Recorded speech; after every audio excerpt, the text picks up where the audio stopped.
Venezuela জুড়ে এখন শুধু ধ্বংসস্তূপ, কান্না আর অপেক্ষার গল্প। দেশটিতে জোড়া ভূমিকম্পে প্রাণহানির সংখ্যা ১,৪৩০ জনে গড়িয়েছে। নিখোঁজদের খোঁজে জোরদার হচ্ছে উদ্ধার অভিযান, বাড়ছে বাস্তুচ্যুত মানুষের সংখ্যাও। আন্তর্জাতিক সহায়তার ঘোষণা দিয়েছে বিভিন্ন দেশ।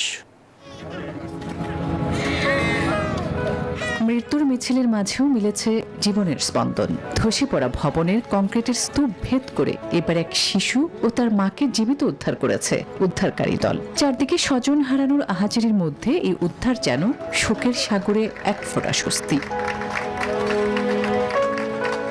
এমন সৌভাগ্যের প্রতি সপ্তাহে সর্বোচ্চ বার বিকাশ পেমেন্টে 50 জন হবেন পেমেন্ট চ্যাম্পিয়ন। জিতে নিন টিভি সহ আকর্ষণীয় সব প্রাইজ। অপেক্ষায় এখনো হাজার হাজার পরিবার। সবচেয়ে ক্ষতিগ্রস্ত উপকূলীয় এলাকাগুলোতে দিনরাত চলছে জীবিতদের খোঁজ। সময়ের সঙ্গে পাল্লা দিয়ে ধ্বংসস্তূপ সরিয়ে চলছে উদ্ধার তৎপরতা। আন্তর্জাতিক সহায়তাও বাড়ছে দ্রুত। আমরা এখনো আশা হারাইনি। অনেক মানুষ ধ্বংসস্তূপের নিচে আটকে থাকতে পারে। উদ্ধার কাজ আরো বাড়ানো দরকার।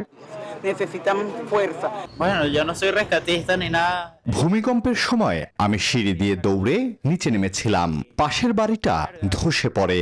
এরপর কয়েকদিন কনক্রিটের নিচেই চাপা ছিলাম।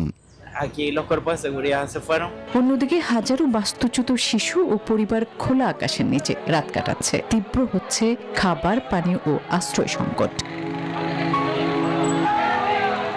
দেশটির মানবিক বিপর্যয়ে শোকাহত পোপ লিও আন্তর্জাতিক সম্প্রদায়কে পাশে দাঁড়ানোর আহ্বান জানিয়েছেন। কারাকাসকে সহায়তার বার্তা দিয়েছেন বিশ্ব নেতারাও।